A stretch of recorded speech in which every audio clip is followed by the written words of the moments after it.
안녕하세요. 테크카페 김준배입니다. 이유택 교수님과 진행하는 청년희망. 교수님 나와 계시죠? 네, 안녕하세요. 이유택입니다. 반갑습니다. 네, 교수님 안녕하세요.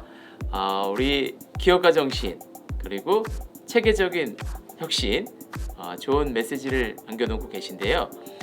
이번 주부터는 체계적인 혁신을 위한 7가지 원천 그거를 이제 하나씩 풀어주기로 하셨는데요. 오늘 그 첫 번째 이야기죠. 전혀 예상치 못한 사건으로부터의 혁신. 어떤 내용인가요? 좀 설명해 주시겠어요? 우선 쉽게 설명하기 위해서 한 4가지 예를 한번 들어보기로 하겠습니다.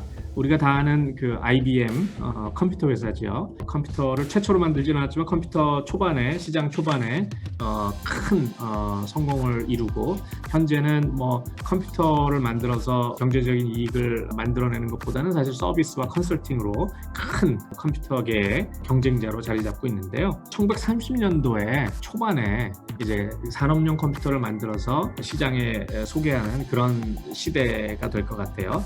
그때 IBM에서는 이제 초기 컴퓨터이기 때문에 과연 이거 누가 사용할 수 있을까? 이 비싼 제품을, 이 등치 크고 비싼 제품을 누가 사용할 수 있을까 생각한 끝에 이것은 계산을 가장 많이 해야 되는 은행 같은 데서 사용할 수 있는 기계겠구나라고 생각을 하고 은행에서 쓸 수 있는 기계라고 생각하고 컴퓨터들을 디자인하고 생산을 했었습니다. 그런데 그 당시가 이제 미국의 뭐 경제적인 대공황 시대로 접어드는 그런 때가 돼가지고 은행들이 굉장히 어려운 상황에 있었다고 합니다. 그러니까 은행들이 어려운 상황이니까 자본도 부족하고 또 시설 투자라든지 이런 제품들을 살 만한 재정적인 능력이 없었던 거예요. 그래서 그것을 타겟 마켓으로 해서 제품을 출시했는데 그 타겟 마켓에서는 전혀 고객들이 사주지 않는 그런 상황이 발생했습니다. 그런데 전혀 예기치 못한 구매자들이 나타나기 시작했어요. 그 구매자들이 누구냐면 이제 새로운 경제 공황이 발생이 됐으니까 정부에서는 뉴딜 정책을 통해서 경제를 다시 부흥시키려는 노력을 했겠죠. 그 뉴딜 정책의 안에서는 다양한 공공기관의 재정적 지원을 통해서 공공적인 서비스를 제공하는 그런 것도 포함되어 있었는데 그 공공기관 중에 하나가 지역의 그 도서관. 도서관에는 굉장히 많은 책들이 있지 않습니까? 그리고 많은 사람들이 방문해서 그 책들을 빌려가거나 스캔을 하거나 어디에 두었는지 계속 트랙을 해야 되고 그런 어떤 그 오퍼레이션을 하는 조직이에요. 그 예상치도 않게 그 도서관에서 이 컴퓨터를 구입을 해서 판매가 발생되고 심지어는 100대 이상의 컴퓨터들이 이 도서관에 판매가 되는 현상이 발생이 돼서 이 회사는 이 제품을 도서관에 팔아서 회사가 생존할 수 있었던 그런 예가 피터 드러커 선생님의 그 저서에서 나오고 있습니다. 동시에 시간이 좀 흘러서 한 15년 정도 시간이 흘렀다고 그래요. 아직까지도 그 당시만 해도 컴퓨터는 뭐 최첨단의 연구 분야에서 사용이 되든지 실험이라든지 아니면 굉장히 큰 회사에 아주 덩치가 큰 뭐 거의 한 방을 차지하는 그런 컴퓨터들을 사놓고 꼭 필요한 그런 회사들만 구입을 굉장히 고가의 장비니까요. 구입을 해서 쓰던 그런 때였는데 그 당시에는 사실 업계의 제일 1위의 회사는 유니벡이라는 그런 회사였습니다. 유니벡 아주 뭐 진공관으로 된 컴퓨터를 소개한 아주 굉장히 큰 회사였는데요. 그 컴퓨터들은 등치도 크고 열도 많이 나고 그래서 굉장히 큰 회사들이나 과학 연구를 위해서 사용되는 사용자들이 많이 사용해서 썼는데요. 경제가 이제 점점 이제 침체에서 벗어나서 회복의 조짐을 모이니까 사업자들이 작업자들을 고용을 해서 작업자들이 작업을 마치면 그 작업자들한테 그날의 노동에 따른 급여도 제공을 해야 되고 또 다양한 어떤 그 계산을 해야 되는 급여를 제공하기 위해서 다양한 계산도 해야 되고 또 작업자들이 몇 시에 도착하고 몇 시까지 했는지 그런 것들이 다 계산이잖아요. 그런데 이 IBM은 그런 시장의 흐름을 보고서 컴퓨터를 커다랗고 비싼 컴퓨터로 만드는 게 아니고 기능을 좀 축소해서 아주 단순한 작업을 할 수 있는 계산 작업을 할 수 있는 컴퓨터로 디자인을 해서 팔았습니다. 경제가 점점 좋아지고 많은 회사들이 많은 노동자들을 고용하면서 급여 계산을 더 많이 해야 되고 그래서 IBM 컴퓨터는 큰 컴퓨터를 만드는 대신에 기능은 좀 축소됐지만 작은 컴퓨터를 만들어서 5년 만에 컴퓨터 업계의 선두주자가 됐다고 합니다. 이 당시에. 이런 제품들을 저희가 처음에 부터 만들 때 예상을 못했지만 그 어떤 시장의 흐름을 간파를 한다든지 아니면 또 전혀 예상치 못했던 구매자들에게 이 제품이 선호를 받으면서 또 구매가 되면서 성공을 하게 된 그런 케이스라고 볼 수 있는데요. 저희 주변에서도 그런 케이스들이 많이 있습니다. 여러분들 기억하실지 모르겠어요. 그 위라는 게임기가 있지 않습니까? 제가 이제 그 위라는 게임기가 시장에 소개가 됐을 때 이제 박사과정 공부를 마치고 참 어려운 시기죠. 돈도 없고. 그런데 박사과정 공부를 마치고 이제 딱 잡을 잡았을 때예요. 그러니까 이제 저희는 아이들이 3명이 있어서 아이들이 이 위라는 게임을 갖고 싶어서 얼마나 사고 싶었는지 몰라요. 그 당시에 생각을 해보면 이 위라는 게임을 찾기 위해서 많은 부모님들이 위라는 게임을 사기 위해서 노력을 했던 것 같아요. 근데 이게 제품이 공급이 충분히 되지 않았기 때문에 사기가 굉장히 힘들었어요. 그래서 이제 이 제품을 파는 리테일 스토어에 전화를 해서 한 2-3개가 재고로 있습니다라고 확인이 되면은 운전을 해서 빨리 그 스토어로 저희가 가기도 했는데 가는 동안에 이미 다 팔려버리는 그런 일들이 비일비재했었습니다. 저희가 농담으로 그 당시에는 딱 2부류의 아빠들이 있었다고 저희가 농담을 해요. 위라는 제품을 살 수 있었던 아빠와 위를 못 사는 아빠. 지금 생각하면 참 재밌는 얘기인데요. 그 당시에는 굉장히 그것이 중요한 아빠를 2부류로 분류하는 크라이테리아였던 것 같아요. 근데 여러분들 그 제품이요. 원래는 그 몸을 다쳐서 몸을 상한 분들이 재활을 하기 위해서 그분들을 재활을 돕기 위해서 만들어낸 재밌는 게임 제품이라고 얘기를 해요. 그분들이 그냥 운동을 하기에는 재미가 없잖아요. 근데 그 위라는 센서와 또 손에 잡고 있는 모바일 디바이스를 통해서 인터페이스를 통해서 화면을 통해서 움직이게 하려고 재밌게 만들고 그러다 보니까 게임도 들어가고 운동할 수 있는 애플리케이션도 만들고 그래서 원래 제품의 목적은 재활 제품이었는데 그 재활 운동을 하는 사람들이 가족들이랑 같이 하다 보니까 이게 너무 재밌어지는 거예요. 그러다 보니까 게임으로 승화가 되고 그래서 시장에 출시했을 때 굉장히 아주 큰 반응을 얻을 수 있었죠. 이렇게 처음에 최초에 개발될 때는 그 목적이 아니었지만 어떤 우연한 기회, 새로운 기회를 만들 수 있고 새로운 기회를 인지할 수 있어서 성공할 수 있었던 그런 예들이 우리 주변에 많이 있는 것 같습니다. 예, 참 재미있는 사례들이었습니다. 이렇게 예상치 못한 우연한 사건들을 어떻게 혁신으로 이어가는지 좋은 사례로 잘 설명해 주셨는데요. 그러면 예상치 못한 실패에서 성공한 케이스들도 많이 있는 걸로 알고 있는데 혹시 그런 사례들 소개해 주실 수 있을까요?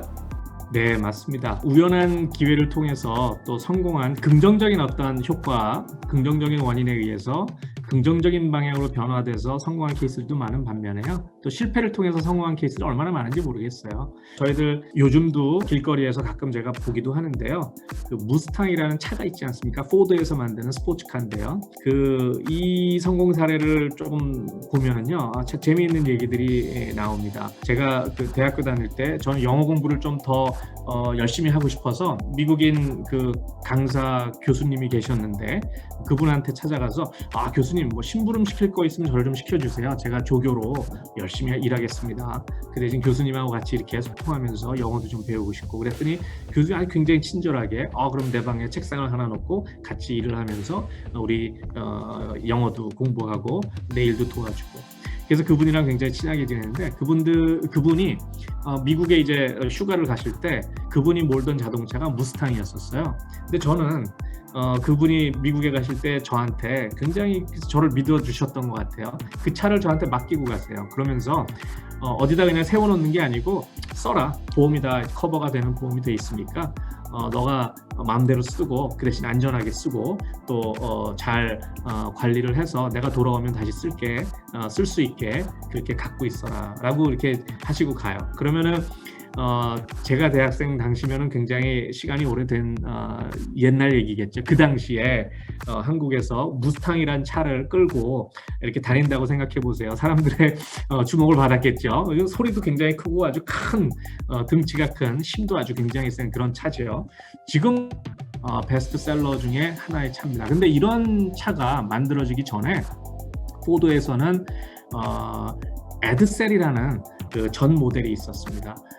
이것은 GM이라는 경쟁사와 경쟁하기 위해서 만든 모델인데요. 그때 당시에 포드는 전략을 이렇게 짰습니다. 이제 미국이 소득이 최상층에서 최하층까지 소득 구조에 따라서 고객들을 세분화하고요. 그 소득층에 따라서 어떤 정도의 소득에서 이 차를 사겠구나라고 그렇게 타겟 마켓을 정하고 이 차를 만들었습니다. 근데 아쉽게도 그 타겟 마켓에서 포드에서 만든 에드셀이라는 모델을 사지 않았습니다. 타겟 마켓을 잘못 설정했을 수도 있지만요. 나중에 분석가들이 분석하기에는 그 당시에 생활 패턴이 미국의 생활 패턴이 소득 수준에 따라서 소득 수준에 맞는 차를 사던 라이프 스타일에서 이제는 자기가 선호하는 그리고 또 일에서 돈 번 것을 자기 레저에서 여가 생활에서 즐길 수 있는 그런 라이프 스타일을 중요시하는 시장으로 바뀌어가고 있었는데 포드는 그런 시장의 변화를 간파하지 못하고 그런 신제품을 개발해서 냈기 때문에 큰 실패를 봤다고 해요. 그런데 나중에 그 시장의 변화를 뒤늦게나마 읽고 무스탕이라는 굉장히 어떻게 보면 펀하다 그럴까요? 재미있는 또 여유가 있는 사람들한테 레저를 즐길 수 있는 그런 어떤 차량으로 디자인을 해서 그분들이 굉장히 좋은 반응으로 제품들을 사고 또 아직까지도 사랑받는 제품으로 시장에 남아 있습니다. 또 하나의 재미있는 사례는요. 우리가 그 병원에 가면 마취제가 있지 않습니까? 근데 요즘은 이제 치과에 가도 조금 어려운 치료들은 국소 마취, 부분 마취라고 그러나요? 부분 마취를 하면은 그 치과 치료가 굉장히 모두가 다 어려워하는 치료인데 그래도 참을 만한 그런 경우가 많이 생깁니다. 그때 쓰는 약품이 노보케인이라는 마취제인데요. 원래 독일의 과학자가 원래는 전쟁에서 왜 많이 다치면 팔도 절단해야 되고 다리도 절단해 몸의 신체를 일부를 절단해야 되는 그런 수술도 많이 해야 됐던 그런 시대인데요. 부분 절단이라든지 그런 수술을 위해서 사용하려고 만든 어떤 마취제, 진통제 격의 마취제죠. 그럼에도 불구하고 어떤 이렇게 계속 써야 되는 그런 중독성이 없는 그런 약품으로 개발이 됐었는데요. 그런데 그 당시 외과 의사들이 수술을 할 때는 전신 마취를 선호하게 되는 그런 경향이 있었다고 합니다. 그러니까 부분 마취를 하면서 수술을 할 수 있는 그런 제품이 혁신적인 제품이 소개되었음에도 불구하고 전신 마취를 환자도 선호하고 의사도 선호하기 때문에 그 약품이 시장에서 그렇게 좋은 반응을 얻지 못했었죠. 근데 그것이 외과 수술이라는 분야에서 벗어나서 치과 의사들한테 아주 좋은 반응을 얻기 시작했습니다. 왜냐하면 치과 치료라는 것은 누구나 아주 하기 힘들어하는 치료인데 거기에 국소 마취를 하게 되면 훨씬 더 편안하게 치료를 받을 수 있게 되기 때문이죠. 이렇게 어떤 한 분야에서 원래 계획했던 분야에서 실패를 경험했지만 다른 분야 쪽으로 성공하는 케이스들이 생겨나는 것 같아요.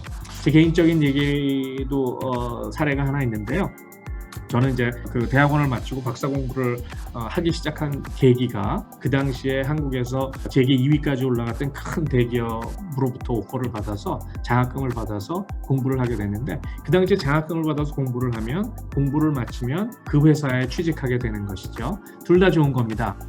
좋은 제가 인재라는 것이 아니고 그 당시에 지원을 했던 좋은 인재들이 회사에서 일할 수 있는 기회를 마련해서 좋고요. 또 그 공부하는 사람들은 회사의 재정적 지원을 받아서 공부를 할 수 있는 기회를 갖게 되고 또 공부가 끝나게 되면 잡에 대한 시큐리티가 생기는 거니까 확정된 잡이 있으니까 좋은 거고 그래서 아주 굉장히 좋은 기회였죠. 그래서 공부를 시작했는데 여러분도 아시다시피 그 당시에 아시아발 금융위기가 발생이 되고 우리나라는 IMF의 지원을 받으면서 그 큰 대기업이 공중분해가 되는 그런 아픔을 겪었습니다. 그런데 그런 실패 그리고 저를 재정적으로 지원해주는 회사가 없어지니까 굉장히 난감했죠. 공부는 시작했는데 앞으로 갈 길은 멀고 그래서 아주 굉장히 큰 결단을 내려야 됐었죠. 시간과 재정을 투자해서 공부를 마치느냐 아니면은 잡을 찾아서 시장에 나가느냐. 그런데 그때의 결정이 어려운 상황에서도 학업을 마치자라는 의사결정을 했어요. 제 인생의 계획에는 대학에서 교수가 되겠다는 계획은 전혀 없었습니다. 그런 공부를 끝나고 기업에서 다시 일하는 그런 계획들만 있었겠죠. 그런 지원을 받았기 때문에 더욱 그랬고요. 그런데 이런 아픔과 이런 실패 경험이 미국 사회에서 학위를 받고 학생들하고 같이 생활하면서 티칭을 할 수 있는 그런 좋은 기회로 저한테 다가온 것이 또 이런 실패가 좋은 어떤 성공과 혁신의 원천이 되는 그런 좋은 하나의 예가 되지 않을까, 그렇게 해서 여러분과 한번 공유를 해봤습니다. 네, 아주 다양한 사례, 우리 교수님 사례까지 해가지고 예상치 못한 사건으로부터 혁신, 특히 우리 청년 여러분들이 살다가 보면서 발생하는 여러 이벤트가 있을 것 같은데 그거를 극복해가지고 혁신할 수 있다, 이런 메시지까지 함께 남긴 것 같네요. 오늘 예상치 못한 사건으로부터 혁신에 대해서 좋은 말씀 너무 감사드리고요. 다음 주에 또 뵙겠습니다. 교수님 수고하셨습니다. 네, 감사합니다. 감사합니다.